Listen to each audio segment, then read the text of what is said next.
knocking on my door in the middle of the national forest, so. I know it's windy.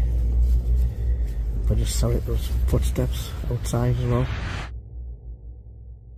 In October 2025, an outdoor adventure vlogger named Danny, accompanied by her dog Tazzy, embarked on a solo truck camping trip to the western Colorado desert, as documented on her YouTube channel, Roaming Reckless. The initial days were planned for peaceful truck camping, followed by exploration of nearby canyons and rivers. The first day unfolded smoothly, with both Danny and Tazzy enjoying the desert's tranquility. However, a severe storm struck that night, its wind and thunder keeping them on edge until dawn. Upon sunrise, the extent of the storm's impact became clear. Her boots sank into deep mud, and the entire campsite had transformed into thick, greasy clay. Danny admitted she hadn't checked the forecast before driving onto the notorious gumbo soil, and now the once solid road was impassable due to the slick mud. Later, while having breakfast and editing, she received a severe weather alert for a flood watch, part of a record-breaking storm. Faced with hours of heavy rain predicted, and the risk of the nearby dry creek flooding the road, she decided to stay put and monitor the rising water, rather than risk attempting to leave. With the ground undrivable, the road threatened by floods, and more storms on the horizon, Danny found herself suddenly trapped and stranded in the desert. The issue that we're running into is that we are in a flood watch, which there are people that have camped at this site before that said that the dry creek will flood and it washes away the road, or at least it has with people before. So I'm gonna have to keep an eye on things. I didn't want to move because this is like gumbo mud and you can get stuck really easily. It's happened to me before. I didn't want to risk it, but obviously I'll keep an eye on it because if water levels start rising, we're just gonna have to get out of here and deal with it the best that we can.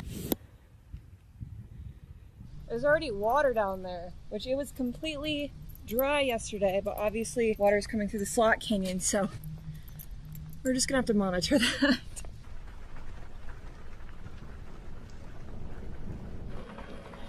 The rain is picking up for sure. Just monitoring all the water levels. And for everybody out there who's like, why aren't you just leaving now, or why didn't you leave earlier? It's because the mud is already so gumbo-y that I am not confident that it wouldn't like get me stuck. So I would rather just wait out the rain and leave when it's dry and be good. Is that kind of a gamble? Yeah, but it's like, I don't know. I'd rather just wait it out. I'm watching the water levels. If they start to pick up in the next couple of hours, we'll just off-road through the vegetation to get out of here. I think we're actually at a high enough elevation above the water that we'll be fine. It's just gonna be a waiting game until it dries out. After hours of relentless rain, it became evident that she was truly stranded, with her only option being to stay put for the night, hoping for better weather and no flooding. Alarmingly, Danny also realized that rescue was unlikely, as the same slick gumbo mud that trapped her would also impede any rescue vehicle. As the day progressed, the weather worsened. The previously dry creek began to flow with muddy water, and continuous waves of rain and thunder escalated the flood risk. As darkness and heavy rain enveloped the desert, she closely watched the water levels on the road but decided against moving. However, the situation took an unusual turn when she ventured into the dark to check the creek with her headlamp. She saw eyes reflecting from the water and heard movement near her campsite. After a while, I finally found a break in the rain to take Tazzy outside one last time before bed. However, when I ran over to check on the dry creek, quote-unquote, water levels, I heard something sloshing in the water, only to look up and see a pair of eyes reflected directly back into my headlamp. Freaked me out. Okay, I ran back to the troopy as quick as I could. Okay, that was freaky. Okay, I don't know what that was. I don't know if that was an animal or a person, but I heard the water moving when I was like heading over there to check it, and then something reflected off of the headlamp. We're locked in here, so we're fine, but I was not about to go down there and figure out what that was.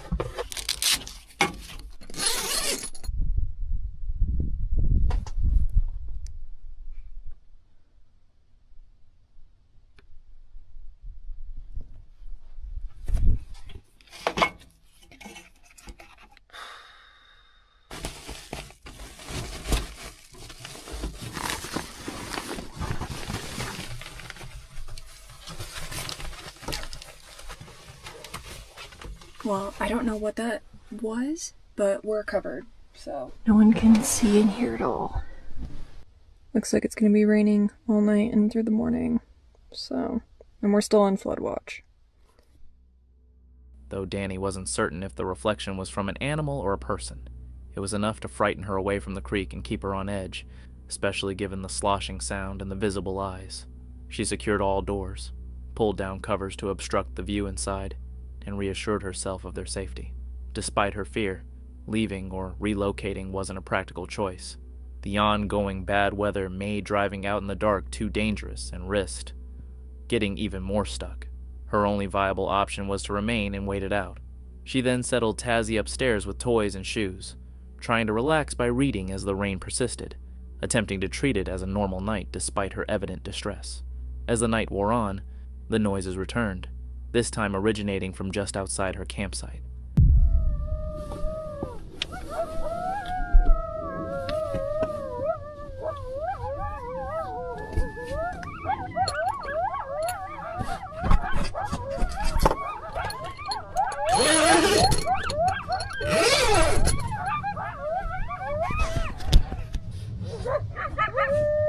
That was crazy.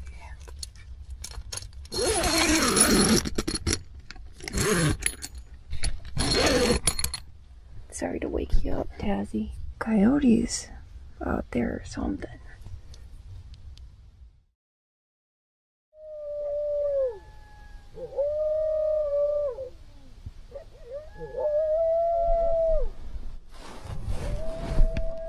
Oh my gosh, I see them. Yeah, I literally see them out there. Funny. It's probably what I saw earlier in the river. Danny was rattled by the coyotes outside her campsite, but faced no direct threat, and eventually made it through to morning. By then, the heaviest rain had passed, and the forecast showed no new storms, though the area remained under a flood watch. Throughout the day, conditions gradually improved. The sun reappeared, the river level dropped, and the mud began to firm up, although it remained messy and unsafe for driving. After nearly 3 days of being stuck, Danny felt cautiously optimistic that the worst was over, and went to bed planning to check the mud in the morning, and if solid enough, drive out of the desert to safety. However, this plan was shattered when, in the middle of the night, she awoke to a life-threatening, severe weather and hail alert, giving her only 1 hour to react, forcing an emergency escape attempt on partially dried but still dangerous gumbo mud.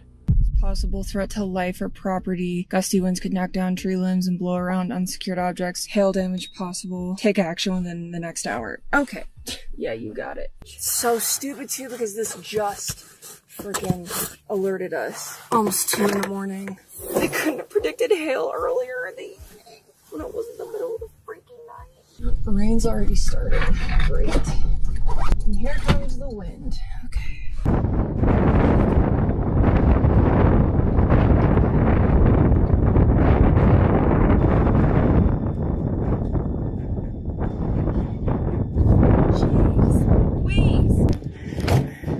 Lightning. Oh, I think these pillows are giving me hell. Yeah, I think I just need to head towards town. All right, think clearly, woman. No rash decisions. Oh my gosh, you guys see that lightning? It's coming for us. We're literally stuck in this freaking gumbo. I'm not even joking. See that? Are you kidding me? I think I'm literally stuck. Oh, there's no way! Now's where I get to get mad at myself because I thought that it had dried up enough to get me out today. Oh, a little bit of rain earlier, but there was so much sun out, I thought I would be able to just like take the 2-track back, but now it's like I got stuck at one low point, and this is that gumbo mud. This is exactly why I haven't moved in the last 3.5 days, because I was worried this was gonna happen. And of course, I get a hail warning, and I'm worried, and I try to leave in the middle of the night, and now I'm stuck here at 2 in the morning. It's so unfortunate, and the hail is coming right for us.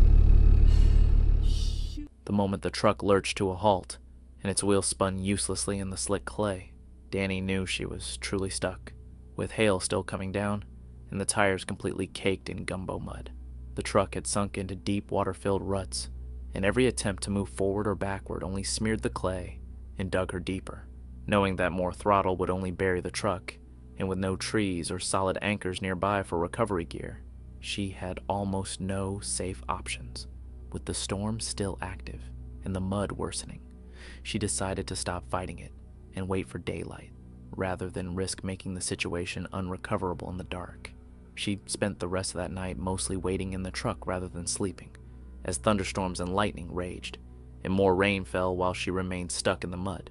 Though neither she, Tazzy, nor the truck were directly harmed by the storm, she was on edge the entire time, worried about hail, wind, and what might happen if the weather suddenly deteriorated while they were immobilized. When morning arrived, she could finally see the full extent of the mess. She spent hours digging out ruts, draining water, airing down the tires, laying down whatever she could find for traction, and inching the truck back onto firmer ground. By late the next day, after the sun had dried the road sufficiently and her recovery efforts paid off, she finally drove out of the desert, reached the main road, and left the muddy ordeal behind. In the end, after days of being stuck and stranded, trapped by gumbo mud, pinned down by relentless storms, and even facing a life-threatening hail warning, Danny at last reached firm pavement and escaped the desert for good, leaving behind one of the most challenging and exhausting trips she had ever faced. With her faithful dog, Gems, she runs the channel Exploring Gems, documenting their journeys into remote corners of the world. But for a woman camping alone, far from civilization, fear is never fully absent. It lingers in the shadows, in the rustle of leaves, in every unfamiliar noise. One night, deep in the solitude of her camp, that quiet unease became something far more tangible, something far more unsettling than she could have imagined.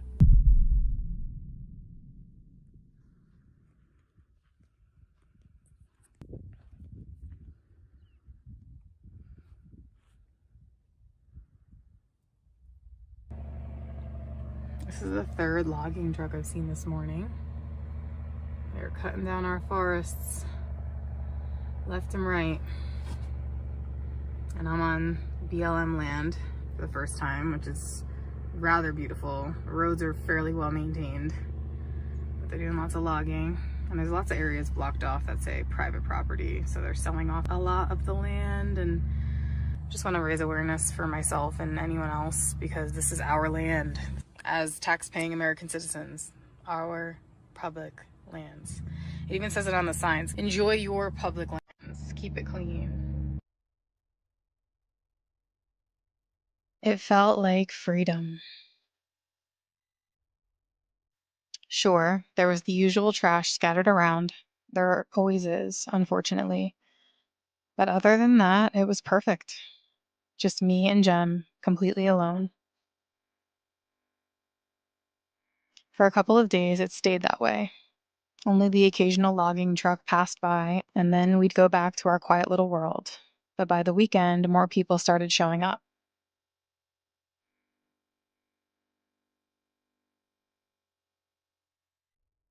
On our way back from our hike earlier that day, 3 blacked out trucks came rumbling up the road. I stepped aside with Jem, gave a polite wave as they passed, and didn't think much of it. But that moment would end up leading to the scariest night I've ever had on the road.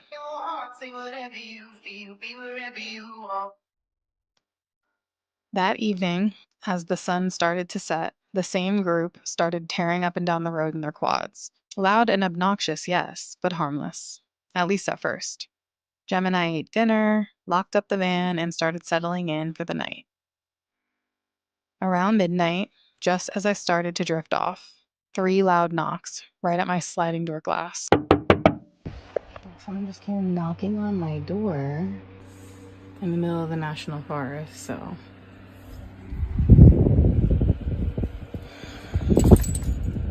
So not cool.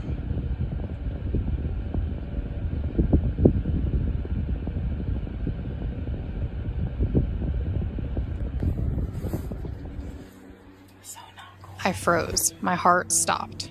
I grabbed my phone to check the security cameras, but of course, it hadn't been plugged in.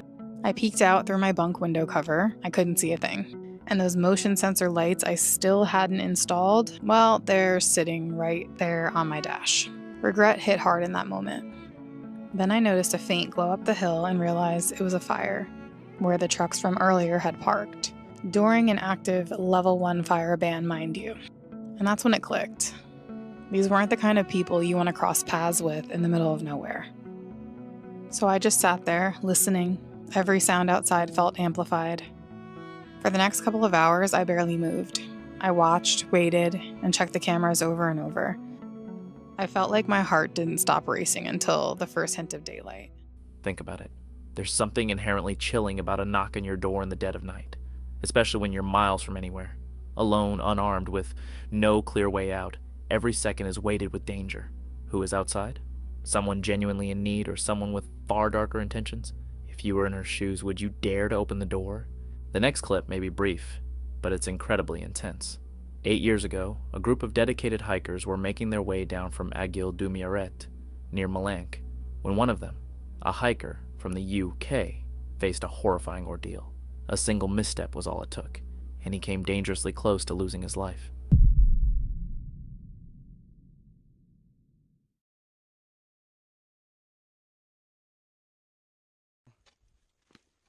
Oh, whoa, okay. Oh, God, you. God.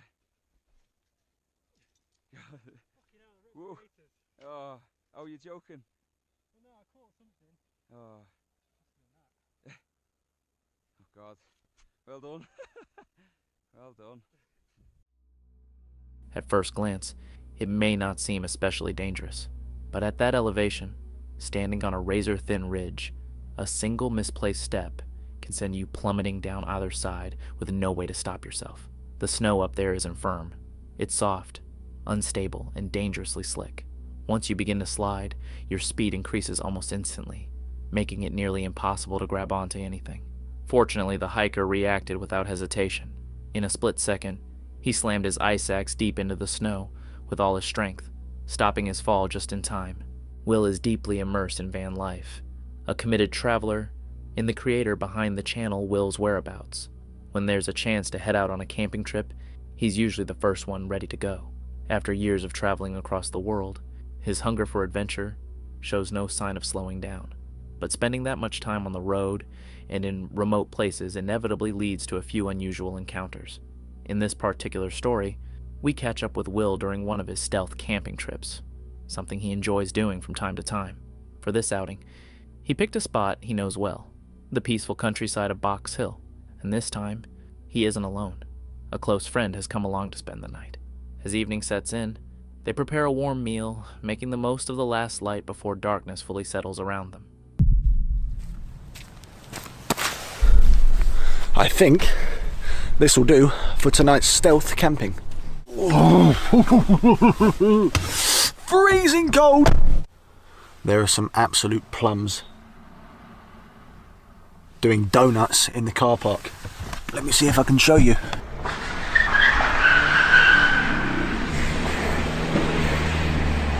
Anyway guys, welcome back to another video.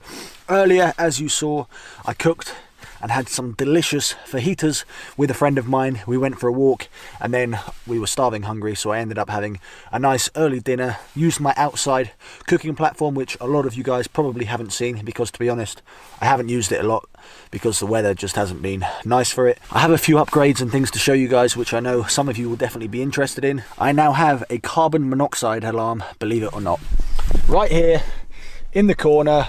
So now, from now on, I won't kill myself or poison myself. Christ almighty. So tonight's stealth camp is actually in a place which I'm very familiar with. I haven't actually...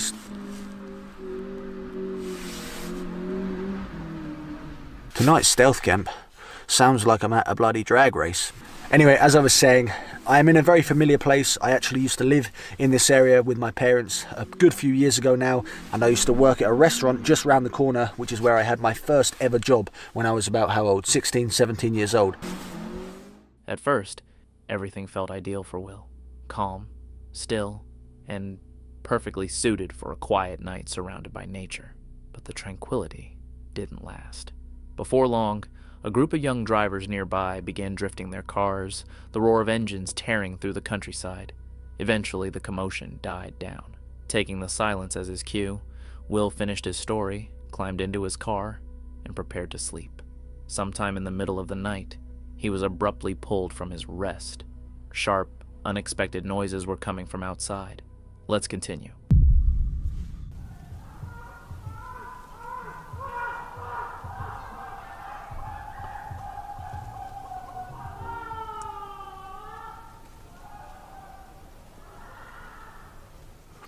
I don't think I'm going to be getting much sleep tonight. There are people about 100 meters away, blazing music out. At least some good songs anyway. And some people screaming. Wish me luck, everybody. By morning, the night had finally run its course, and fortunately, the group gathered in the parking area never realized Will was there, which was probably for the best.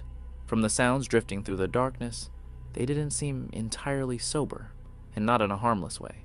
I've been to parties before, but people don't usually scream like they're in real distress. At moments, it genuinely sounded as if someone was being tormented, with the music blaring in the background. Jokes aside, situations like that can spiral quickly, especially when you're camping alone and trying to stay unnoticed. Thankfully, Will's stealth setup did exactly what it was meant to do.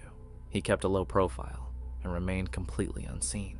Kev is passionate about stealth camping and runs the channel Kev's Outdoor Adventures. He's the type who will seize any opportunity to slip away into nature, even if it's just a secluded, overlooked patch of land. In this particular video, however, Kev chose to switch things up. Accompanied by his dog, Chia, he packed his gear and headed somewhere far more unusual than his typical spots, a location rumored to be haunted, Old Corpse Road. At first, everything unfolded smoothly. Kev arrived at his chosen site, pitched his compact tent, and started preparing a warm meal for the evening. Let's see what happens next.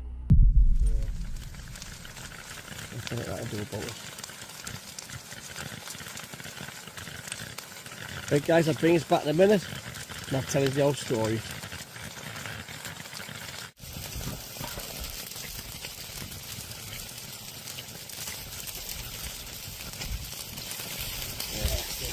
Nice now.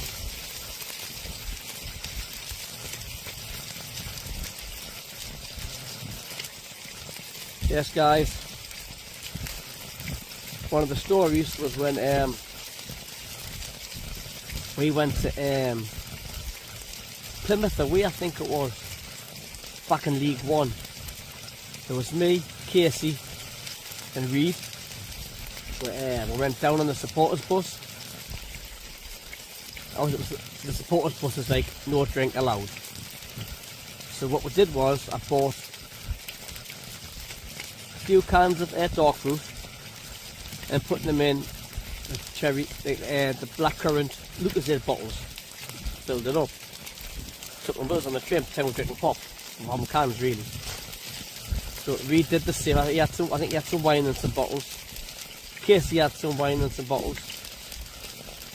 And we got so far down, I forget which service station we were at now. But anyway, we were driving down the bus, having a few beers. Nobody else was drinking, just us three. Casey started being a bit louder, as he does, getting carried away. Cracking lad, door legend. And we got to the surface station further down the road. We were halfway there, getting towards Gillingham, I think it was. I can't remember the exact dates where we were now anyway. But anyway, we stopped for a piss stop for 20 minutes at the service station. Oh sorry, it wasn't Plymouth, it was Gillingham. It was Gillingham away. It's a good trek down to Gillingham. And anyway, we got so far down, got to the service station. Obviously I needed a piss. I came back. Once he'd finished eating, Kev crawled into his tent, ready to turn in for the night. Outside, the wind was steadily intensifying, and the cold was becoming more biting with each passing minute. From that point on, the atmosphere began to shift. The tension in the air grew heavier, and so did Kev's sense of unease.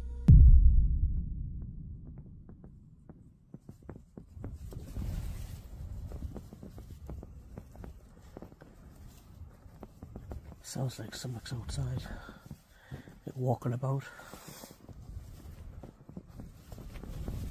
I know it's windy, but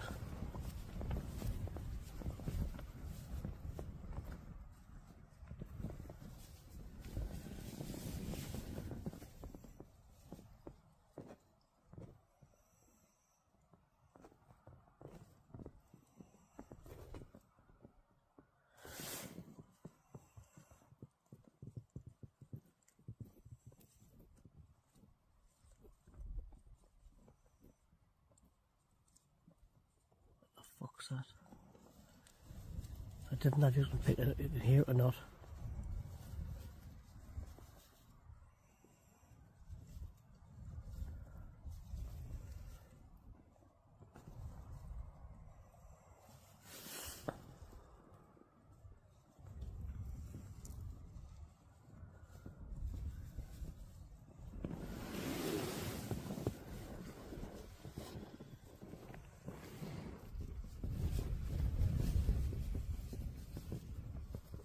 Right guys, I'm going to turn this light off. The fuck? I'm going to try and get some sleep. I know it's windy, but just sorry those footsteps outside as well.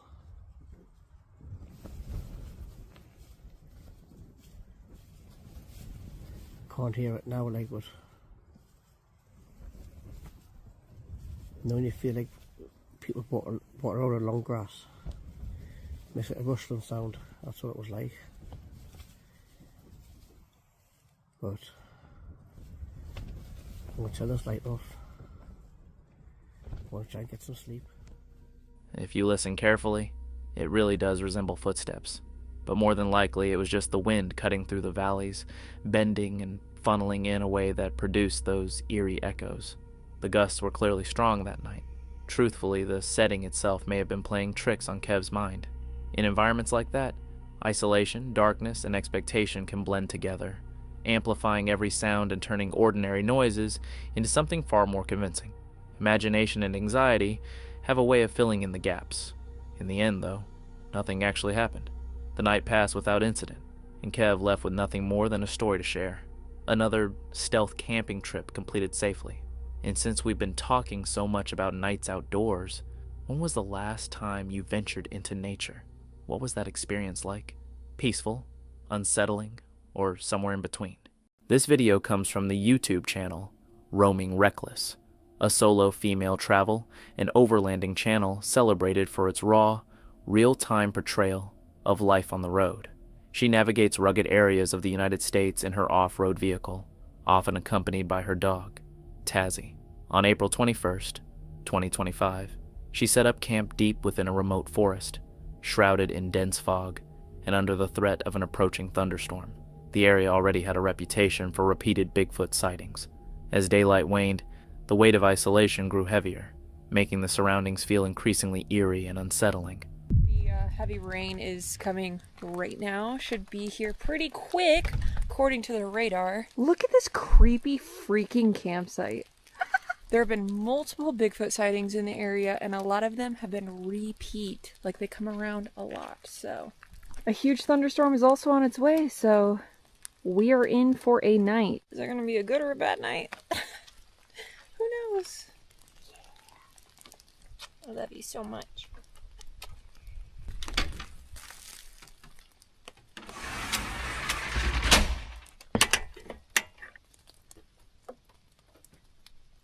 Ready, kiddo? Yeah.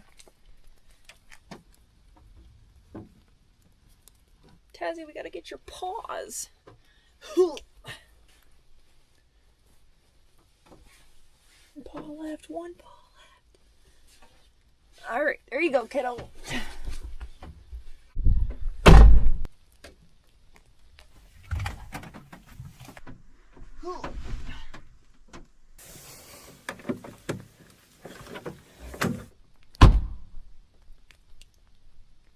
It's for you, kiddo.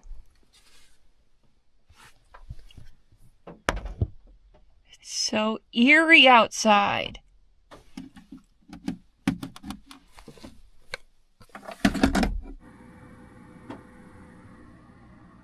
Little airflow, huh, kid? Rainy conditions from now till midnight with thunderstorm expected at midnight.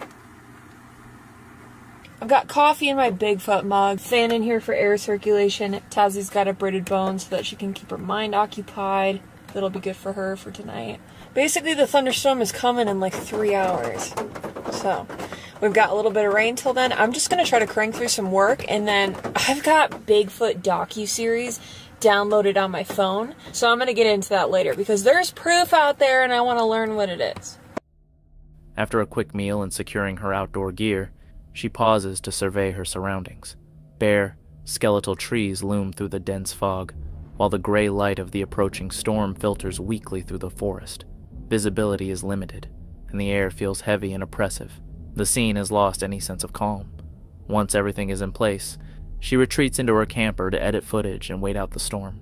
I just checked the weather app and it says that we have a break in the rain right now. I'm talking like 5 minutes and then the worst of the thunderstorm is coming. There has been a lot of lightning and rain the last couple hours, but luckily not much thunder. So Tazzie overall is doing pretty well. She's not shaking at all.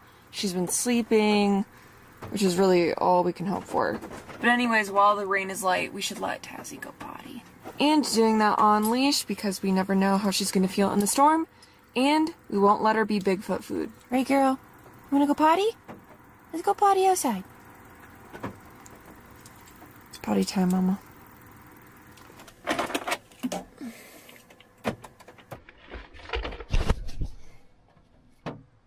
Here we go.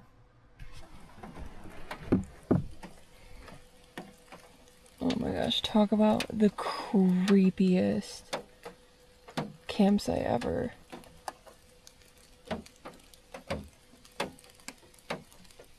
You guys, how creepy is this?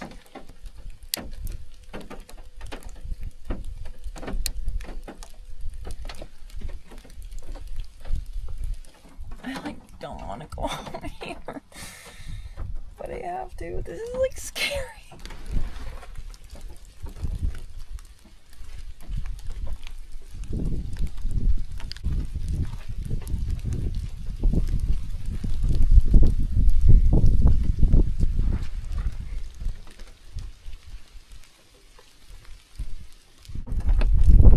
Let's go. Come on. Gotta be quick. Let's go. Come on. Come on. Go potty.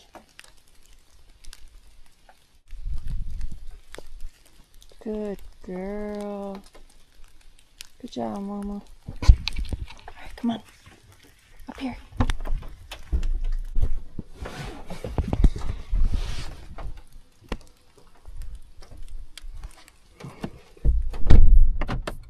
That was like a horror video game. That's what that felt like.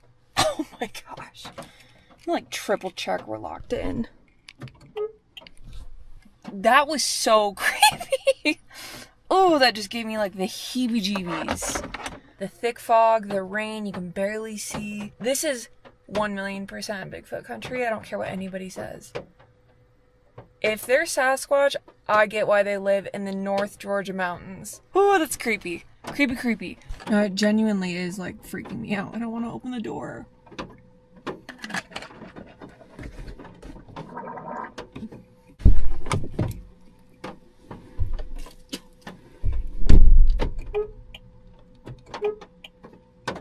There have been sightings of a species known as Bigfoot for thousands of years. A lot of legends. Bigfoot is the boogeyman.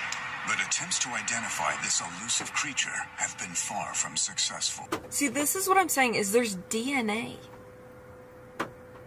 Why are we refuting DNA? Also, side note, you guys, I am happy to report that I feel like Taz is getting a little bit better with thunderstorms. Because look at homegirl, she's not even shaken, she's just passed out.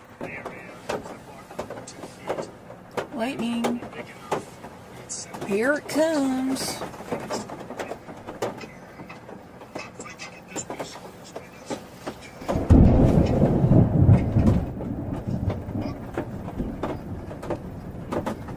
Hey, Tazzy. Oh, that's a loud one.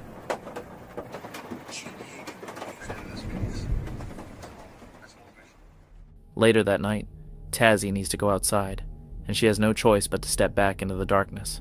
The forest is pitch black, thunder cracks overhead, and fog drifts eerily between the trees. Every sound is amplified, and the sensation of being watched grows harder to ignore. What should be a routine moment takes on the weight of a survival scenario, as if she has crossed into something unreal. This campsite is unnerving not because of what is seen, but because of how it feels. Fog, isolation, and the local Bigfoot legends converge amid a violent storm. The forest hums with noise, but the deepest unease doesn't come from animals.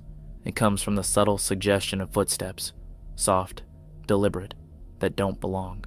Not a predator, not a charging force, just the unnerving possibility of someone, or something, standing silently among the trees watching. Paranormal Discovery, a channel dedicated to exploring the unknown, features creepy encounters, and strange happenings in the wild. This video, posted on December 21st, 2025, perfectly illustrates why you should never camp alone in the haunted Appalachians. That day, he embarked on what was supposed to be a winter hot tent adventure. He arrived with his dog, Kia, a sturdy bell tent, and enough supplies to survive the cold. Yet, from the moment he stepped into the Deadlands, something felt off.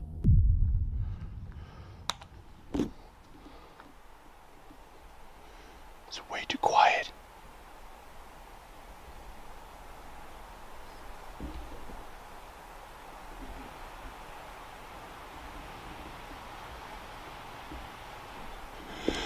Oh shit.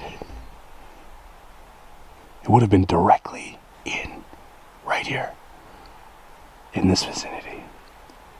I'm trying to keep my voice down. Like, I'm being serious, guys. What the f***? Holy shit.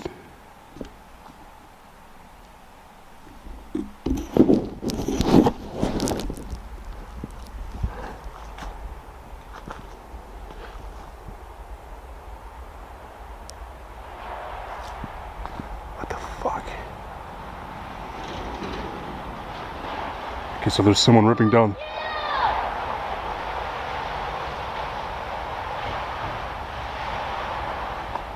They just yelled F me. They literally just yelled fuck you. What the hell? I think someone like came and was like messing with me. Someone was clearly trying to scare him away. From inside his tent, every knock and rustle became impossible to ignore. You guys hear that?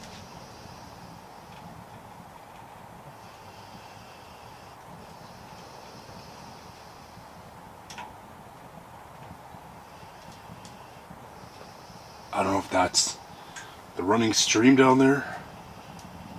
Sounds like a vehicle down the road.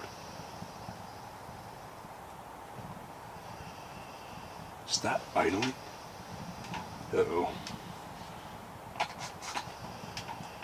I'm genuinely like kind of confused right now. A little bit timid.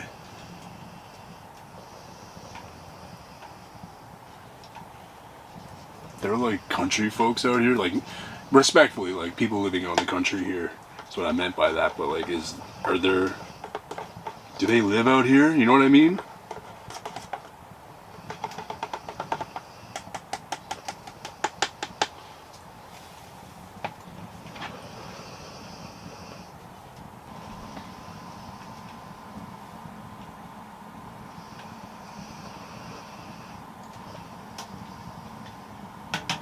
I keep hearing like big tree knocks. Boom! I'm gonna leave that off for a second.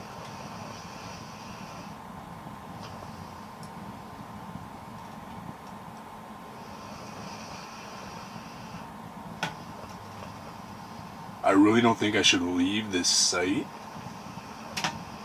because I feel now there's something in the area, like a hut or people camping out, that are very close to where I am right now. I just get that vibe.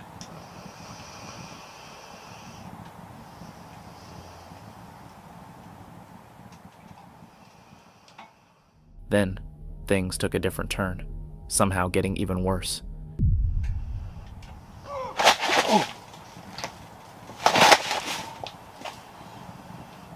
Oh!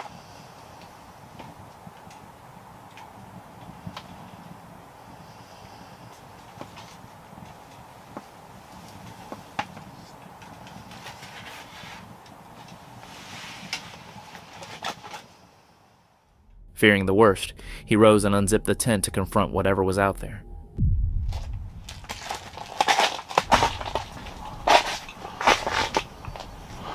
What the fuck? Okay. Okay.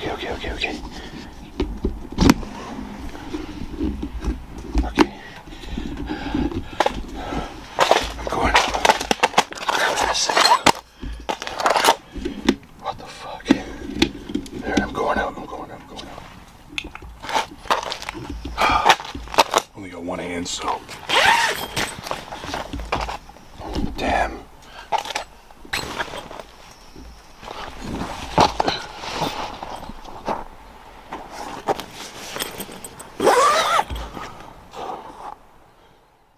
The creator attempted to follow the footprints in the snow, carefully stepping where they had, but after a while, they simply ceased, perplexing him further.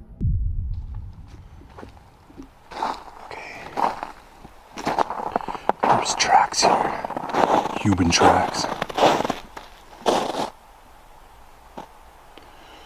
Where do they lead to? Man, they look confused. They literally walked up, looked that way, and then went this way. What the hell? This weird look. So right foot. Left foot, stop, they turned right,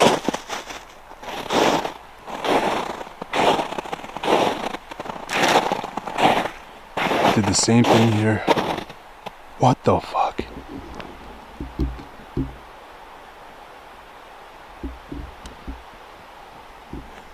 Went back around.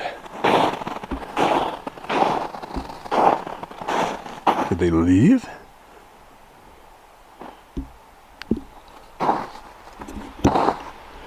It's kind of creepy. It's like some Harry Potter shit. Okay. Suddenly, an unexpected event caught the creator off guard. Feel a bit vulnerable doing that. Oh, right there.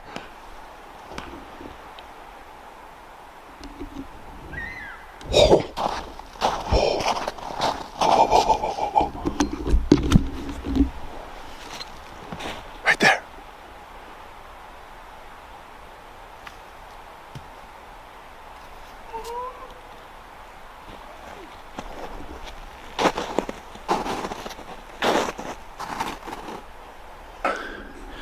Didn't shut off. Okay. I'm hearing stuff.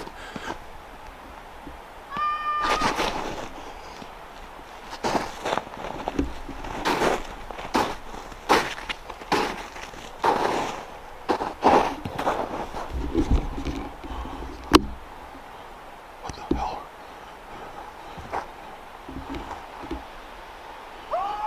Whoa!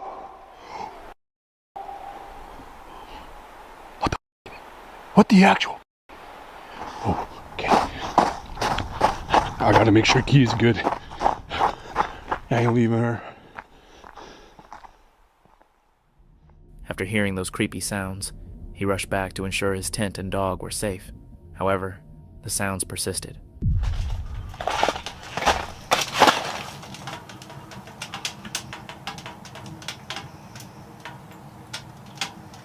This is getting me fucked up.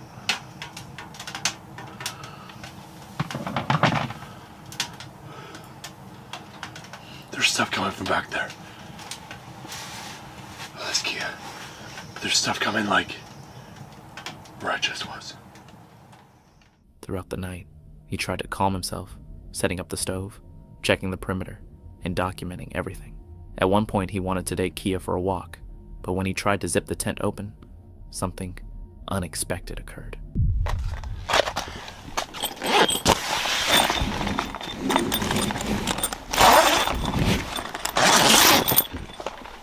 You ready? You wanna go pee-pee? Alright. There's some weird sounds though, like really. It's hard to open this with one hand. Okay.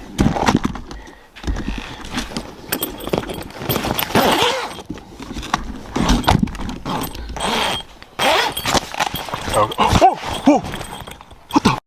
What the? What the? Oh, shit. Oh, shit. Yo, something just barricaded me in here. Whoa, whoa, whoa, whoa. Yo, check this out. Something just barricaded me in here.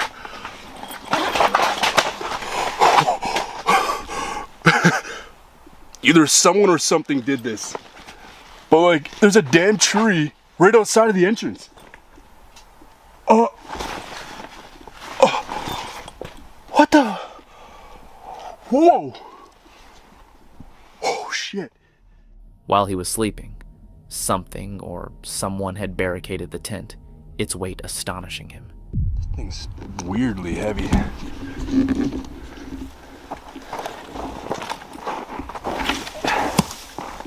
What the hell? Okay, I'm genuinely confused. What if they're kind of hiding right now? Then we're in trouble. Because, like, the fact that that was like right in front of the door on top of the ropes is like scaring the hell out of me. The fact that that happened, it leads me to believe like there's actually those people in the truck, hostile people I guess, or there's something out here. I can't tell you for sure, but something's out here. What the hell? Look at this. It's like rope on it. What the hell, dude? There's no way. It was actually scaring the hell out of me. Maybe that's why Kia doesn't want to come out. She actually does not want to come. Even more terrifying, there were no footprints outside, and the vibe felt totally weird. What was that?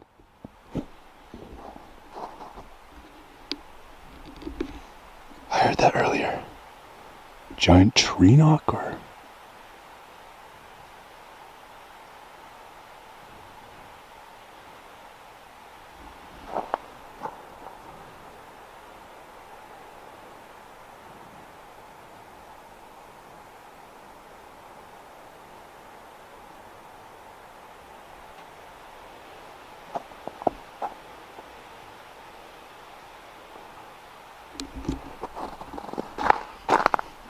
I'm not really gonna force Kia to go for a walk. I think like right now it's probably pushing on like close to 3. I've just been chilling in the tent, but like I don't even want Kia to go for a walk out here.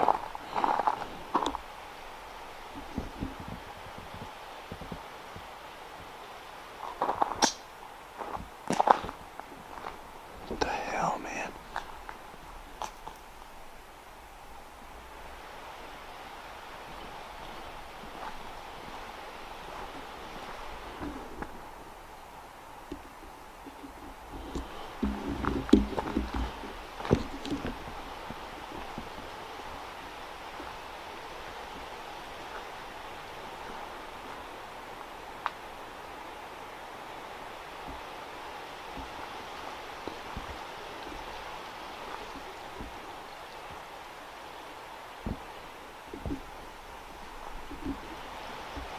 So this is where I camped last time when we got ransacked.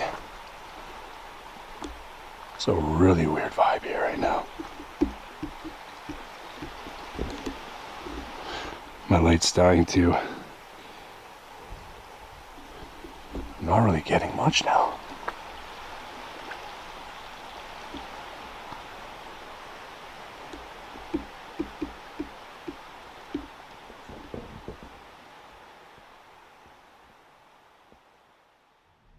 Everything that happened that night made it clear it was time to leave that forest immediately and never return again. Love Sunday's channel focuses on solo van camping, quiet woods, and running into things definitely not planned.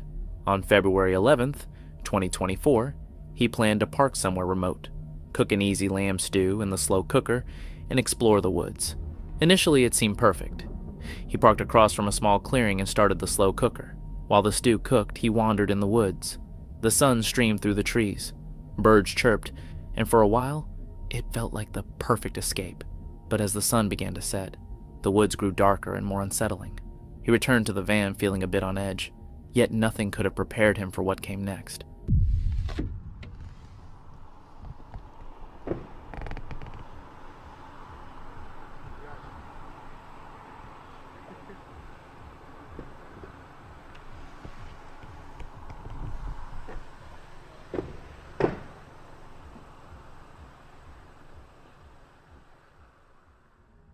Late that night, a strange disturbance outside made the creator's heart skip a beat.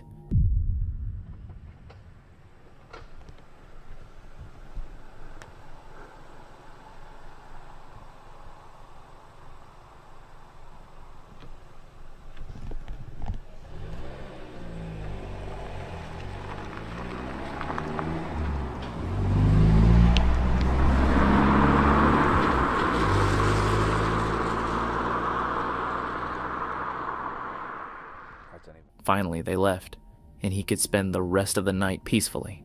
The next morning, he inspected everything. The doors hadn't been secured, but there were fingerprints on the fuel cap. Maybe someone considered stealing diesel, or perhaps they just thought it would be funny to trap him in his van. Whatever the reason, it was unnerving, dangerous, and completely unexpected. Despite the scare, he reflected that the night wasn't a total disaster. He had hot food from the slow cooker, and the van remained safe. The woods could be beautiful, but that night proved that real adventure sometimes comes from what you don't see coming. Sam, from the YouTube channel The Northwest Wind, embarked on another stealth camping attempt on a golf course during a cool fall evening on October 19th, 2023. With rain forecast for the rest of the week, this was one of his last opportunities to film before the weather turned. His plan was simple: arrive at the course shortly before sunset, pose as an amateur photographer, and spend the night hidden inside a sand trap. As he waited, several golfers passed nearby. When one pair approached, he greeted them casually, explained what he was doing, and they accepted his answer before returning to their game. They were cool. They asked what I was doing because I said hello just to be nice. Told them I'm just taking photos. So it looks like this is where they dump all their debris. I think I can definitely chill back here without much issue for a while.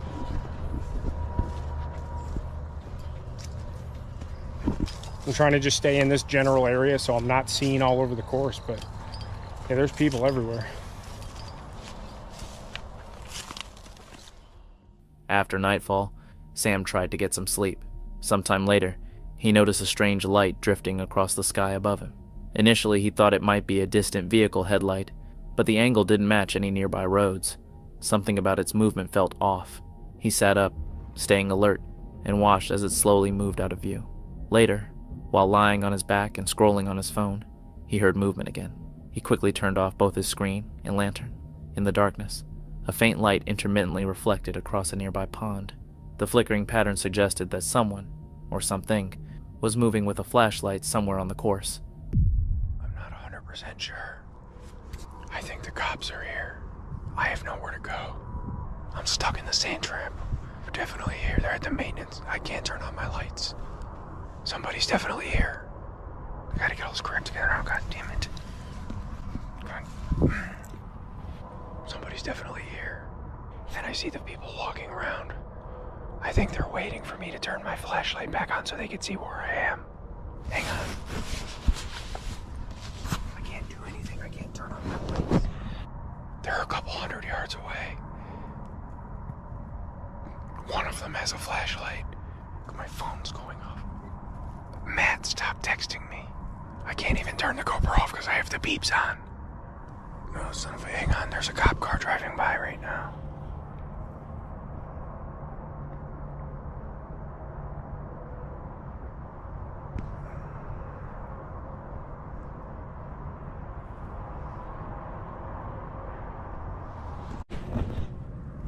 Okay, the cops are here. They're definitely here. I see 3 of them. One of them has a flashlight. The other 2 are behind him a decent way. They parked over by this maintenance garage, and it's lit down there. I can see them. They're waiting for me to turn my light back on so they can pinpoint where I am. I don't know if they're at my car or not. My car is the opposite direction of them. At that point, Sam quietly packed his gear into his backpack, preparing for a quick exit if necessary. Shortly after, a distinct beam of light swept slowly across the fairway, not from a vehicle, but clearly a handheld flashlight. Moments later, 2 more figures emerged from beneath the tree canopy. At first, their shapes were indistinct, but as they moved, it became obvious they were people. They know the general direction that I'm in, they just can't see exactly where. They know. Oh, there's 2 cop cars right there.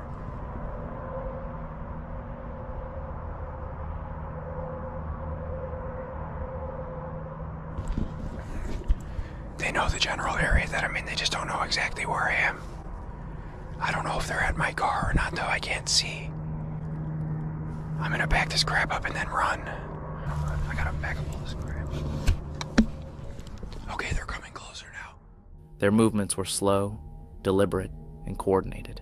Sam whispered to himself, suspecting that the police were now on the course. The spacing between the figures, the systematic sweep of their flashlights, and their methodical pace all pointed to an organized search. He also remembered seeing vehicles earlier moving unusually slowly, their taillights resembling those of police cruisers.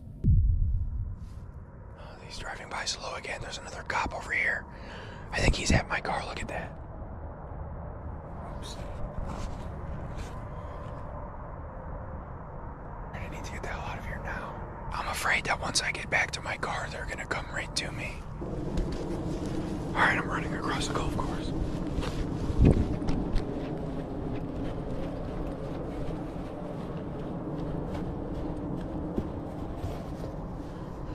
Hang on a second, let me try to get these trees. They're here, they're coming. He stayed completely in the shadows to avoid being seen. Concealed behind tall shrubs, he adjusted his backpack while keeping his gaze fixed on the distant lights. He counted at least 3 people moving across the fairway, their flashlights sweeping toward the area where he had been camping. He suspected they were waiting for him to make a mistake, turn on a light and give away his exact location. Crap. They're coming. They're coming, son of a... Oh. They're coming. Yeah, they're coming, son of a...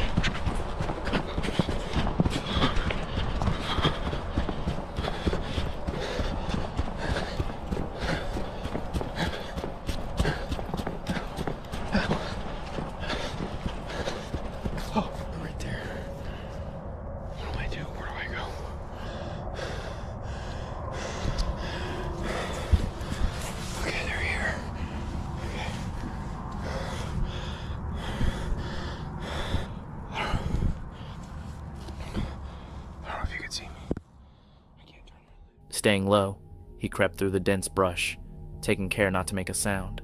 The figures kept advancing toward the sand trap. At one point, Sam spotted 2 police vehicles parked near the maintenance buildings on the far side of the course.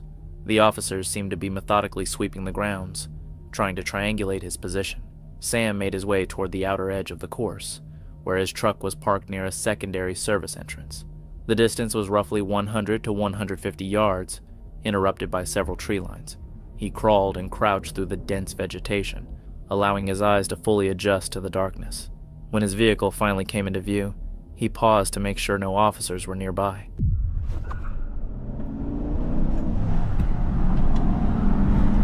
That's how you do it, boys! Holy crap! Oh my God. Holy crap. that was about as close of a call as it gets. I am not happy at all. I am extremely, extraordinarily overwhelmed. I peeled out of there like Dale Earnhardt and Mario Andretti if they had a baby, and that baby had a baby with its dad, and that baby had another baby. Guarantee you it was that lady that I was talking about earlier in the video, eyeing me up, eyeing me up, eyeing me up. I have a very strong feeling that they were there longer than I think that they were. There was one point where I was laying down, playing on my phone, and I had just put my phone down. Once he was safely off the property, the full weight of the encounter hit him. Sam described feeling mentally drained and overwhelmed. In his assessment, the woman who had observed him earlier had probably alerted the authorities. The officers seemed to have been tracking his movements, waiting for confirmation of his exact location before making their move. Taylor is a content creator with a deep appreciation for the outdoors, especially camping in the stillness found far from civilization. He runs the Taylorwood Camping channel, where he documents his wilderness experiences. In one particular video, he and his friend Marvin organize a winter camping trip to the edge of a forest in Iowa. The objective is straightforward. Marvin wants to spend the night in a hot tent. They head out, locate what appears to be an ideal campsite, pitch their tent, and settle in, expecting a peaceful and relaxing evening. However, the situation soon deviates from their expectations. Here's how it unfolds. I don't know if you guys can hear that. Our phones are going off saying that we're in a tornado warning right now.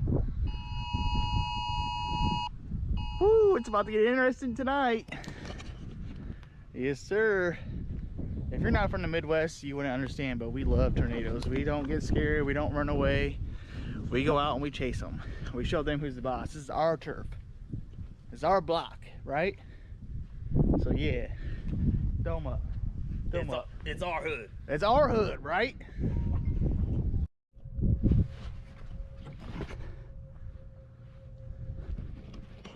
I don't know if you guys can hear it, but tornado sirens are going off now.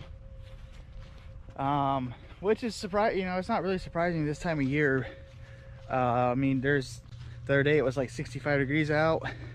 Day before that was like 20 degrees. So weather fluctuating like that, hot, cold, perfect brewing temps for a tornado. So, but then again, don't listen to me. I'm not no meteorologist or whatever the hell they're called. I'm just a guy who enjoys the outdoors.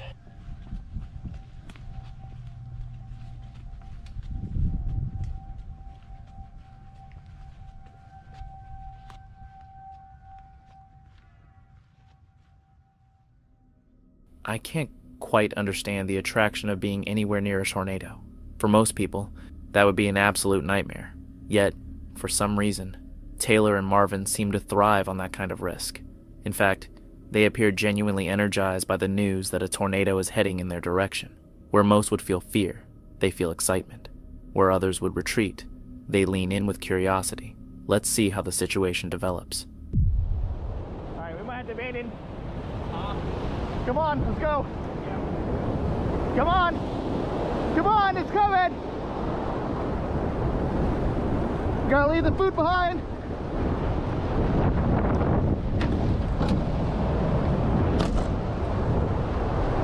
Come on, let's go.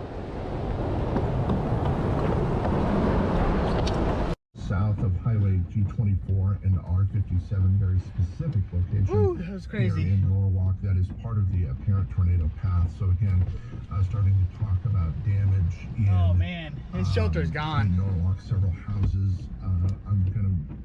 We haven't gotten a sense of what that damage is yet. One is going to start wondering if we're going to start seeing windows blown out. Well, we just lost dinner. I was gonna make SOS for you guys, but yeah, this is crazy.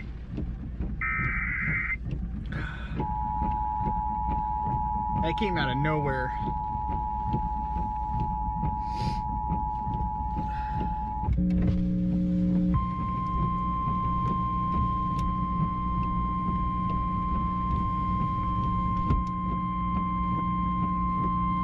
The National Weather Service in Des Moines has issued a tornado warning for southeastern Lucas County. As crazy as that was, I still don't want to leave. I want to stay in and hunker down. This one's for you, Steve. This thing's melted down. I was going to show you guys earlier too. This is the hill that was coming down as well. It was a little bit bigger than this, not by much, maybe like half the size of a golf ball, but yeah, crazy. All right, so he's heading out, not to abandon camping tonight, but yeah, so here's what the tornado did. I think that was already there, that cut, but knocked all these branches up and over, flooded this whole area. We're just on our way to go up to Burger King, go get some food since our dinner is out spread all across the woods. And we got, I mean, look at this. Damage everywhere. Man. I'm gonna have to just drive right up over this. I don't think that's gonna be that big of a deal. Maybe I can move some of it.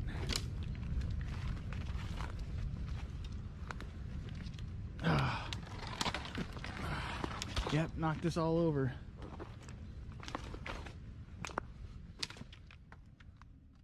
Unfortunately, Taylor's camera failed to capture the precise moment when the tornado was allegedly right beside them. At least, that's how he explains it. Even so, there's little doubt that a tornado moved through the area. The footage shows the road littered with broken tree limbs, while lightning continues flashing in the distance, indicating the storm system was still active and advancing. This time, Taylor and Marvin escape without physical injuries. Their campsite, however, is wrecked, their food scattered, and their night abruptly cut short. There is, however, an important detail to consider. At one point, Taylor claims the tornado appeared out of nowhere. In reality, they had already received a warning. In situations involving severe weather, timing is critical, and a single delayed decision can carry life-threatening consequences. The next clip comes from Russia and features a channel called Survival.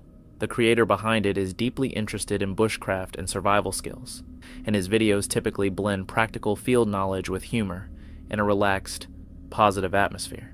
This time, however, the tone shifts. After stumbling upon information about an old disappearance that occurred years ago in a forest near his home, a case nothing out of place. Eventually, he stops moving through the area and settles in one location, addressing his viewers directly. From that moment on, I'll let the footage speak for itself as the story continues. Despite the unsettling nature of the experience, one that clearly leaves him tense, he ultimately decides he's had enough and heads home.